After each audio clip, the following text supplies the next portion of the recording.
Hello everyone, this is L Spectra. Welcome back to the Land of Empires. And today I want to bring everyone episode 5 of my Apex Arena review series. This time looking once again at season 7.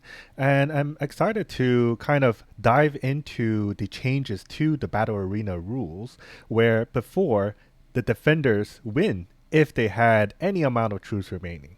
Now it depends on the ratio instead. So if one side is left with a 54% ratio and the other side may be left with a 53% ratio, then the left side would win. So the side with the higher troop ratio at the end of the fight would win, regardless of whether they're the attacker or the defender. Now, prior to looking into that, we have seen quite a few changes to the skills of the season 7 archer hero who is called Leona. And I just want to maybe discuss a little bit about what these changes were. So at the start of season 7, Leona was just kind of useless. She did not really have any form of self protection, and her damage was quite weak as well. But over the courses of two patches, her skills got quite a few updates. So her rage skill here had its damage to a single target doubled from 800% to 1600%, which makes this skill much better than before. And the more important part is that her third skill, which is her passive number 2, it confers her an 80% protection against any form of rage skill damage.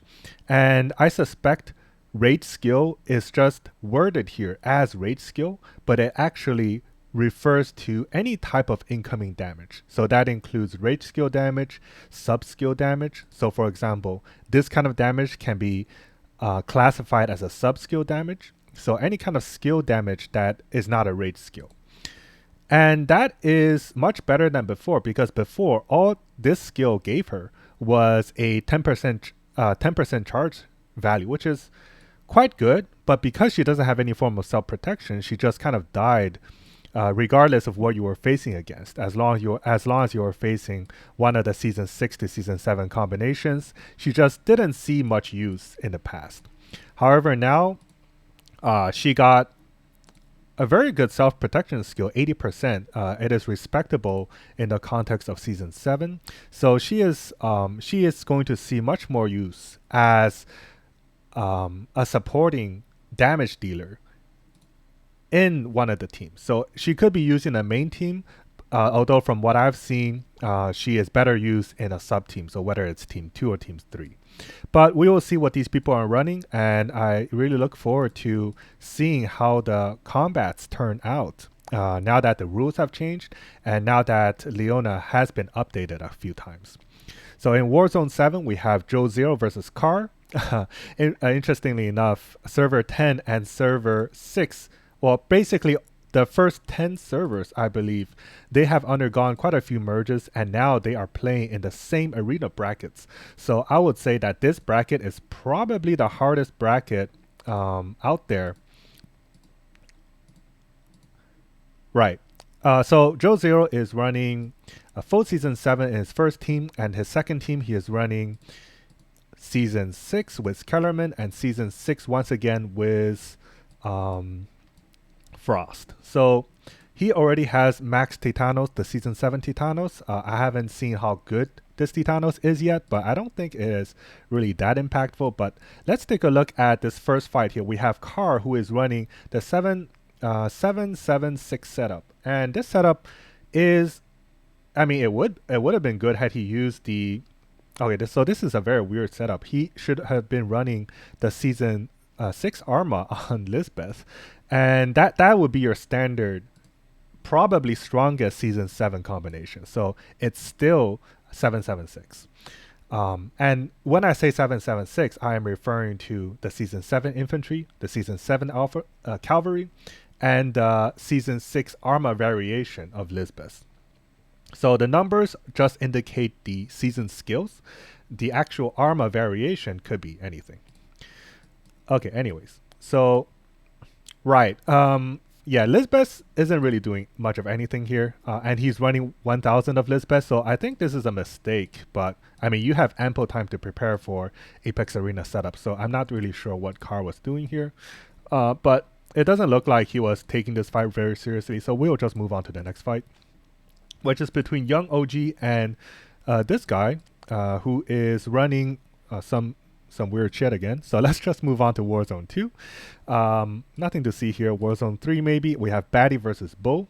Batty is a very strong contender. No matter what he is running, it is rather hard to actually win against him.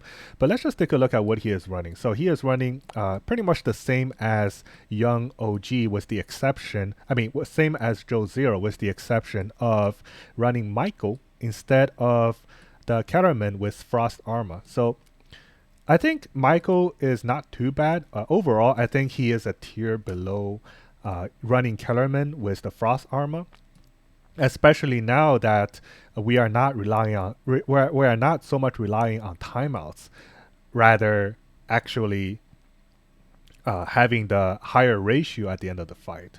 But it does look like Bo was beaten up quite bad. But I do expect him to win the first fight here. So let's see if he does that. So he did win the first fight, and it kind of showcases the strengths of this combination, which is probably the best combination right now.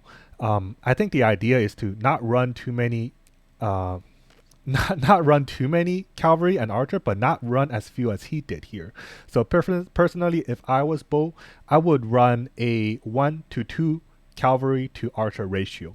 And the reason I do that is because the archer tend to die much more quickly than the cavalry. The archer is a little more vulnerable than the cavalry, and once the archer dies, the cavalry take a lot more damage than she would otherwise, because the archer's rage skill confer a lot of protection to the cavalry.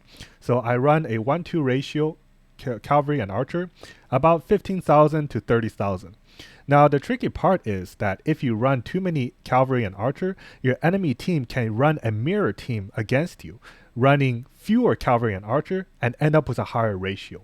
But if you run few cavalry and archer like he did, of course your enemy cannot run a mirror composition because he would most likely lose. But instead he can run a dummy composition against your team, and the dummy composition would be able to kill the archer and cavalry, and your Neptune Arc would be just dead meat against his next team. So it is kind of a balance between using too many and using too few. So personally, I prefer 15,000 cavalry and 30,000 archer. I think that is kind of my sweet spot, and we will review what I ran later. But Batty, I think he is simply just too strong for Bo. I don't think there's anything Bo could have run that might have made a difference between the two, because of course now we no longer have the defensive advantage. We can just see the difference in stats, and this is not even Batty's main team. So moving on to the next fight here, we have Velson versus Beast. It did not look very evenly matched. Beast does look significantly stronger than Velson. So we can see here the new rule at play. So Velson, although he was the attacker after all, but Beast was able to have a higher ratio at the end of the fight compared to Velson. And we can see partially this is due to Velson having so many cavalry and archer, which means that the infantry of Beast was able to deal a lot of damage to the cavalry and archer, a lot of free damage to the cavalry and archer of Velson. So anyways, that was a little too one-sided. Let's just go to the next bracket. We have RJ versus Maserati. This should be a much more even fight. Let's just take a look at the compositions first and foremost. So R&J is running Season 6, full Season 6 kind of, and then this is a Season 6 matchup. So typically when you run this matchup, Season 6, 6, 7, you would want to run kind of more archers. So something like 120,000 infantry, a few cavalry, and about 100,000 archer. And the archer is kind of really a snowball type of unit. The Season 7 archer, she doesn't really deal too much damage at the very beginning of the fight, but what she does is that she prevents the opponent from using their ultimate skill. And over time, she deals a lot of, I wouldn't say damage over time, but rather her damage just kind of folds in on itself and it kind of scales up fairly hard versus certain compositions. So in this composition, we can see that R&J, I believe his composition was fairly proper. However, overall, I think these two teams are just generally very weak against 776.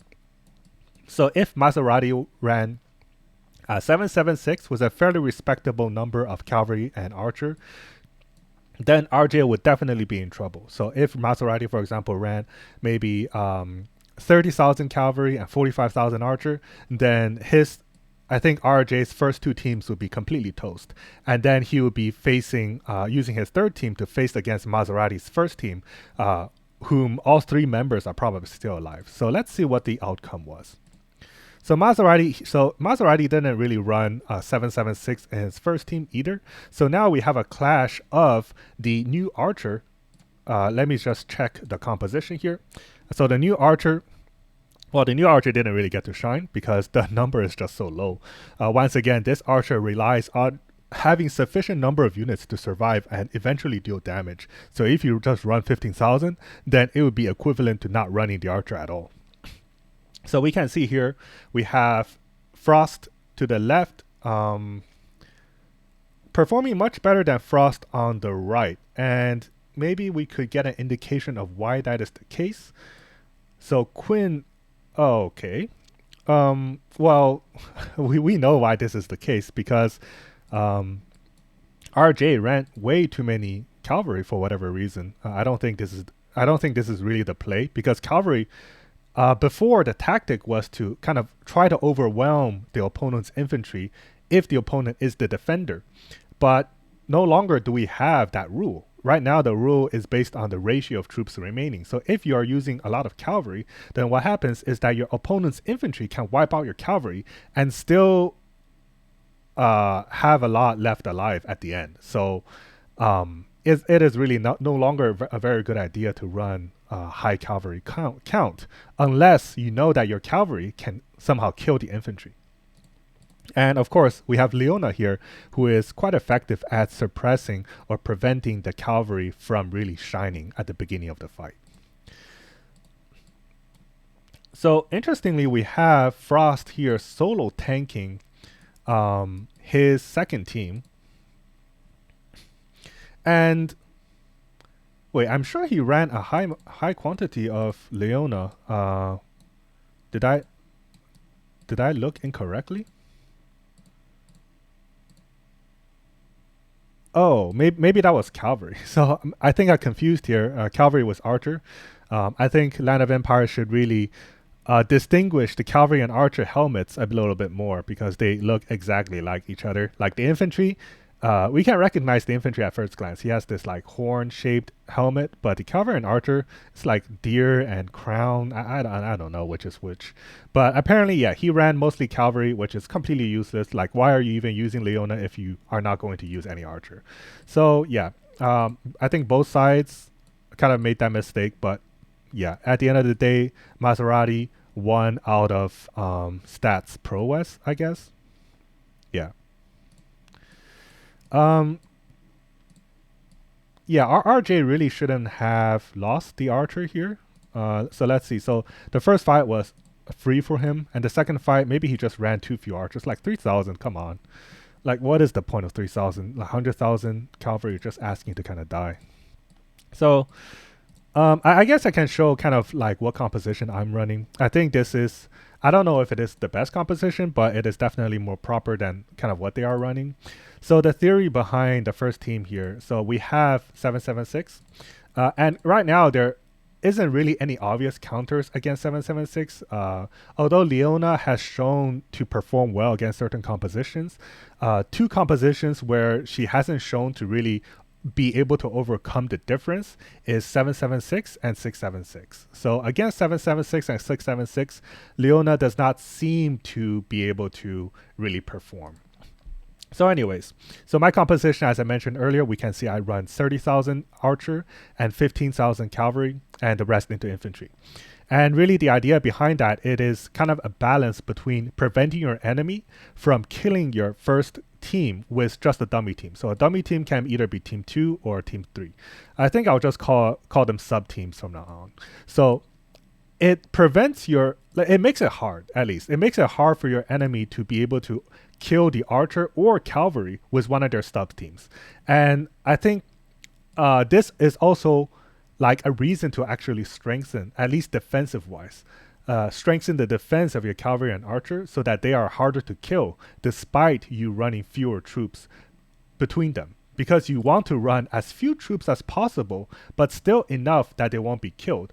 Otherwise they can just run a mirror setup against you, like what I've had to face versus Kurama, who is although he is weaker than me, I think he's a fairly respectable player himself. Glorious 10, a little bit of T12. Yeah, 211, and I'm running 411. So a decent bit stronger on my end for sure. But anyways, we can see that had I ran like this fight, although it might seem to be heavily weighted in my favor, if I had ran like higher quantities of cavalry and archer, I could have easily lost this fight, because he would be able to kill my this composition is almost guaranteed to kill your cavalry and archer completely. So no matter how many cavalry and archer you run, this composition will kill them.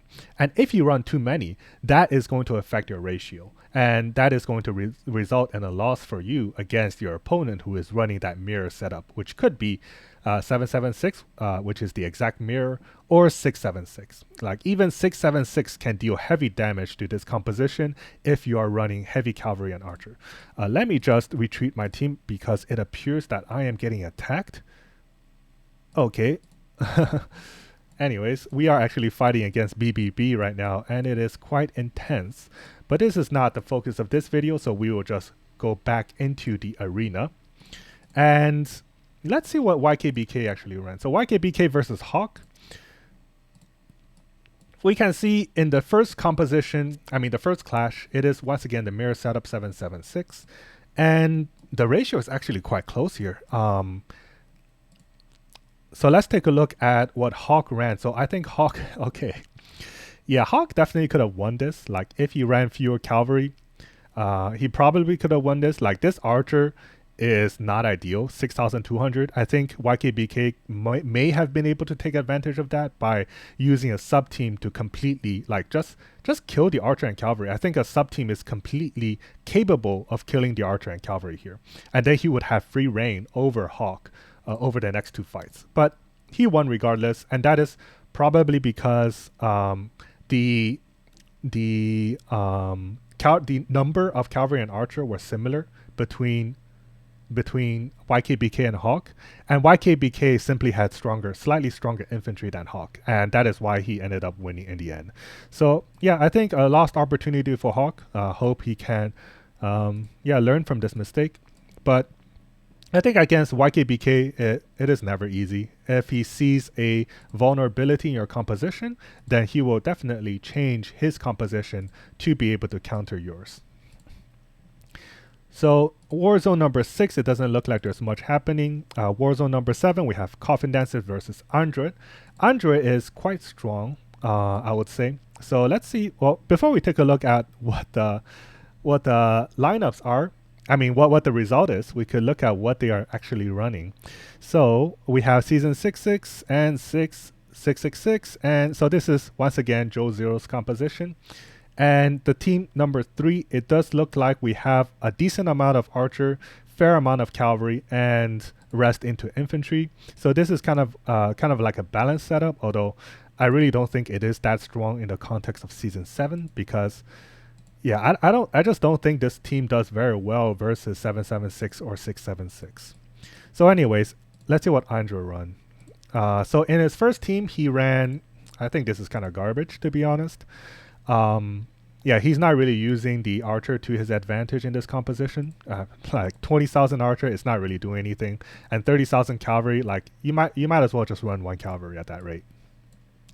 In his second team, yeah, this is kind of standard, but personally I would run fewer cavalry and more infantry, but yeah, kind of standard.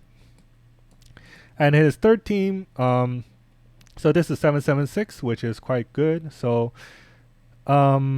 this is cavalry, right? Yeah, a bit too few archers in my opinion, but this is his last team, so it doesn't matter too much. But yeah, I think that this could be a little fewer and a little heavier on the infantry side. But personally, if he was looking to counter Coffin Dancer. Like, I'm not sure if they switched the compositions at the last moment, but assuming Coffin Dancer did not switch the composition at the last moment, I think Andra could have easily won as well. Just run 776 against, to crush the first two teams, and then you'll just crush the third team. Maybe even end up with a 3-0. I think it's entirely possible for Andra. Did he try? Like, did he run? Yeah, I think he tried. Like, he ran 200, like nearly 260,000 troops. So he definitely wanted to win. I just think that the composition on his side could have been a little better, especially like using more archer. Like, his archer was just completely useless here. This was just a frost versus frost scenario. And under this scenario, you don't have the boost that Lisbeth is giving you. And therefore, your infantry is like semi-crippled. So yeah, it's not a good result for him in fight number 1. And in fight number 2, he lost his archer and cavalry to frost, which is never good. So fight number 3, he's basically crippled with Kellerman. So Kellerman lost, but he managed to kill the archer. So he actually didn't lose anything in this third fight. And yeah, I just think he used a little too many cavalry. So he still had his archer alive. And in this last fight is kind of what I want to take a look at. So in this last fight, he got obliterated by Coffin Dancer. So let's take a look at how this happened. Because in theory, like I mentioned earlier, 776 should be able to, should have an advantage over 777. Like, what might have happened is that the archer just died like instantly, and then the cavalry maybe died before she was able to use her ultimate. So let's see what happens here.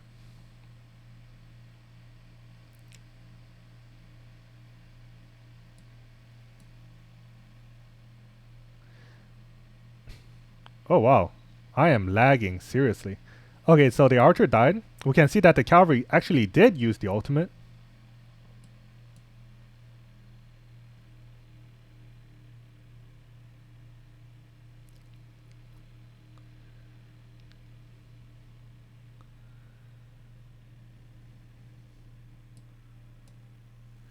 And now the archer kind of appears to shine quite well against his infantry.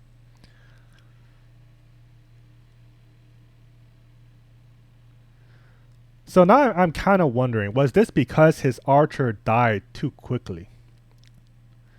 Because that is something that you definitely do not want to happen. Either way, I think this is a very interesting result. It's hard to tell whether 777 is actually stronger than 776 because Andra just had way too few archers in his composition. Let's check the stats. Yeah, the stats are heavily weighted towards Coffin Dancer. Yeah, heavily weighted towards Coffin Dancer. But despite that, I'm not too sure if that is because Leona, it was because of the archer being too few, or Leona just actually being quite good in a 777 setup. Because based on our test, the 777 did not perform as well as we had expected, although it was not bad at all. So let's see if we can find, actually I'm interested to see if we can find a scenario where someone ran against 777 and had a respectable number of archers, maybe like 30,000 instead of just 3,000. So here we have, wow, he lost with 676. That's really, oh, yeah, that was just a ratio. Did he run too many cavalry? I think he just ran too many cavalry. And overall, I think he's weaker, significantly weaker than Crimson Knight. But I think just he ran too many cavalry and therefore ended up having a lower ratio. He also didn't really try either because he only had 207,000 troops. Yeah, now I'm just going to try to find a scenario where we have 777 versus 776. Let's see if we could find that over the different brackets. So we don't see that here. Number 9. And you can see how valuable I would say these reviews are, because even me, I am learning as we go, and it's always interesting to see like unexpected results, because together with unexpected results, there is always something new to learn, and maybe the whatever you learn can change how you do fighting in this game. And it's just a lot of those little optimizations that over time can really push you ahead of the competition. So here we have, well, this is not 777. Okay, so we will not take a look at this. Over to the right, we have, is Coffin the only person who ran 777? That would be quite strange. So here we do not have it either on the right side. I know Josh is quite strong. Um, we have this team. This team is rather strange, because I know this team is very well countered by 776. It's like super well countered, but he didn't really run 776. He ran like just some weird setup, but it still got kind of crushed. Although it was kind of low on troops as well. So we'll just move on to the next war zone, hopefully find what we're looking for. We have Slice Mob versus Sandy. Not what we're looking for, but yeah, it's interesting. A lot of people are running Leona with Horn God's armament. Overall, I think it's kind of fine, like in place of Lisbeth, because after all, Leona's awakened skills does give her a 25% damage down from the cavalry rage skill, I believe. So it does make your archer a little more tanky, although I think a lot of the damage dealt against the archer comes from the infantry, so I'm not too sure how effective that actually is. Over to the right side, we are not finding what we're looking for. Iron Bank versus Beg. Okay, so we have another case of 777 being run against 776. So let's take a look at what the composition is here. Okay, so it is won quite heavily by Iron Bank actually, but in this case there might just be too much of a stat difference to really tell why the Iron Bank was able to overcome a potential gap in composition prowess. Yeah, there's just too much of a stat difference. On the right side, we have Hound versus Dryad. Not what we're looking for. So let's move on to Warzone number 13. That is our Warzone. Warzone number 14 then. KDGR versus Kellen. Nope. Mr. versus Fred. Okay, so we have 776 versus suboptimal compositions. Yeah, I don't think we're gonna find what we're looking for here. I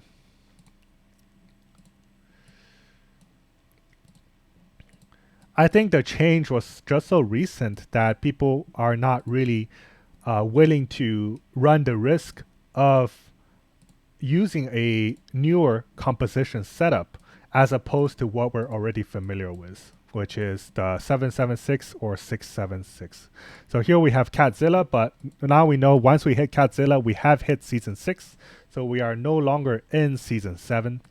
Let's actually go back to this result. So we have, let's see his prior opponents. So this probably is not a good demonstration because like we see, this composition took a lot of damage against just a mere 138,000 troops. So it has definitely a lot of weaknesses. So he took a lot of damage from the opposing Leona. It appears that the Leona is quite good at dealing damage against the archer, although a majority of the damage actually was taken by the cavalry. So one thing to take note of for sure is that the cavalry is quite vulnerable in this composition. So if you were maybe running, let's see what he ran. So he ran Michael. Was Michael the one doing the damage? No, it was just Leona.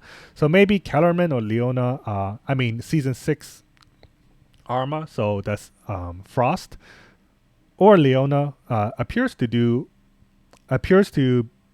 be like good sub compositions against this team. maybe to just knock out the cavalry, because once you knock out the cavalry, this team is in quite a bit of trouble.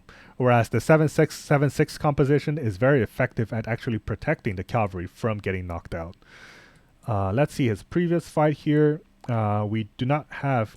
Yeah, unfortunate, we only found one example of someone actually running 777, or someone strong running 777 in this Apex Arena brackets. And it is kind of good to see that most people are running proper compositions, at least in terms of heroes and to some degree troops, in the latest arena brackets.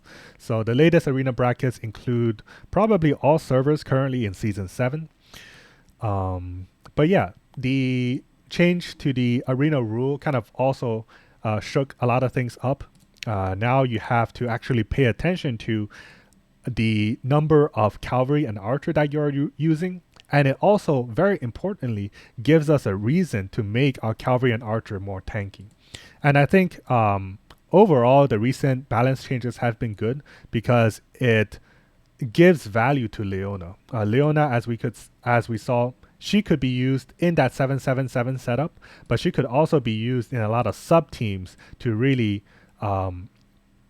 be able to kill the opponent's sub teams, especially standard Season 6, or I should say pure Season 6 setups. So let's see here. I think his opponent might have just been a little too weak. But yeah. Yeah, this is... what kind of setup is this? Oh, so this is just your typical 676 setup. Yeah, the setups in this brackets are kind of weird. 676 versus... okay, so the logic behind this composition is a kind of to try to make Leona use her ultimate faster with the help of Quinn's rage skill regeneration boost, and at the same time help Kellerman take less damage from Quinn's awakening skill, which is a 30% melee damage down. And he unfortunately lost against your 676, although he was still able to deal quite a lot of damage. So let's take a look at who dealt the most damage here. And it appears to have, once again, just be Kellerman. And one thing to note is that the 676 setup is actually fairly vulnerable versus Kellerman without Horn God. So if you have Kellerman with Frost Armor, then it's actually fairly strong versus this composition. The soft counter to this composition actually is running a sub team with pure Kellerman with Frost Armor, and then just Quinn as a damage down support, and Hanzo. So this is kind of why most people prefer 776 instead, because 776 has much more protection for their archer compared to 676. Yeah, I think I will end it here then. I have seen a majority of the combinations people are running involving Leona, although we have not seen too much sub-team action. So one thing I should actually point out is that one thing that I should probably point out is solo Neptune Arc here. Solo Neptune Arc is a bit strange. Like, it's actually quite strong. And let's see exactly why it is so strong. Because solo Neptune Arc, he appears to be very effective versus like this composition. Maybe we could get some hints from this battle why that is the case. So at the beginning of the fight, neither side really does a lot of damage, which is expected. Sorry for the lag. Okay.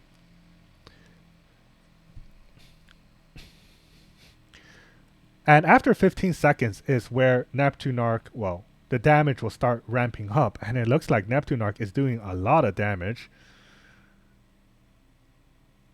Okay, now the damage has decreased again whenever the archer uses the shield. Although the shield has run out. Oh my god. Like, I don't know where that 5,000 damage is coming from. Will it be reduced once Frost uses the ultimate skill? Okay, it was reduced, so it appears that the ultimate skill does reduce the damage, which is, I mean, it is part of the skill description, so it is expected. But what is unexpected is how high the damage is when the skill buff is not applied. Wow. Yeah, quite a force to be reckoned with. So I guess this is also why 776 is such a good composition right now. Maybe not so much versus 777. We'll have to do more testing later. But we can see that even after losing the cavalry and archer, if you are running a lot of infantry, especially if your opponent runs like a mirror setup against you, the moment they lose fight number one, they are basically done for. Like your Neptune Arc can steamroll, like even like Leona, she can do nothing against this team, although the opponent just ran like too few Leona. Maybe if they ran a decent number of Leona, like 100,000, maybe my Neptune Arc, like maybe the result will be a little different. Let's see if if I can gain any additional insight from the Legends Arena as an extension to Season 7 review, like variations of Season 7 compositions. So right now here I'm running 776 versus 676, and this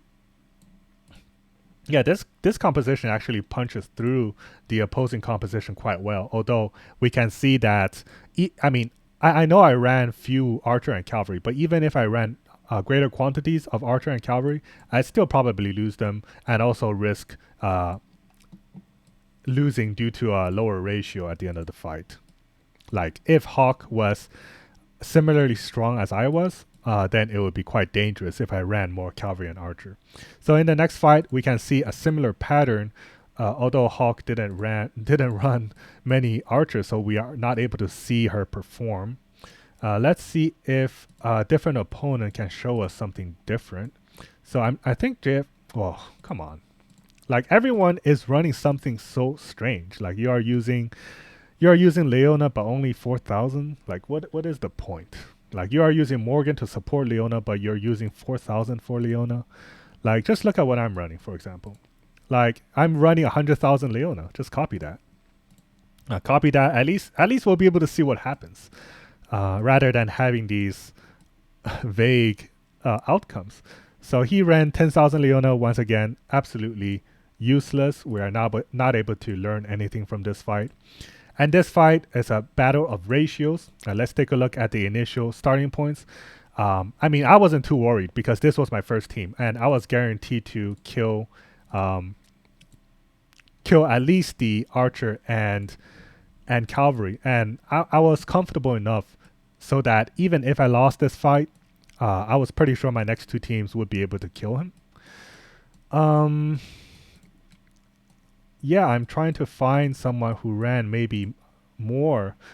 Like look at Prophet. Like he ran more archers. Admittedly, not too many more, but just look at the damage. He was able to run, like he is much weaker than Hawk and JFK, but because he ran a higher quantity of Leona archers, like he was able to shave like half my troop count. Like if he moved like 38,000 cavalry to his archer count, he might have just able to straight up win against me. Like his cavalry died instantly, so the cavalry is completely useless. And just look at his archer. Look at what his archer is doing. Like his archer is doing I'm waiting for the damage. 1,600 damage. I'm expecting more than that. Like 3,000 damage, that's not bad.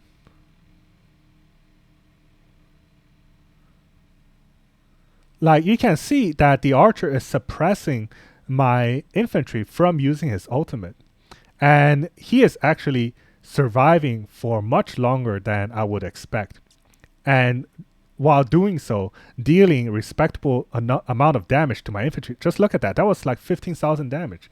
And that was probably from the Archer. Like, had he run more Archer, he probably would have won against my solo Neptune arc. So Leona is, I would say, she is quite useful versus solo Neptune arc, although my current defense is absolute garbage. But yeah, I hope everyone enjoyed episode 5 of the Apex Arena review featuring the updated Leona, the updated arena rules, which apply to the Legends Arena, the Apex Arena, as well as the regular arena. And yeah, the new variations that people are running in Season 7. So please look forward to my next video. Take care.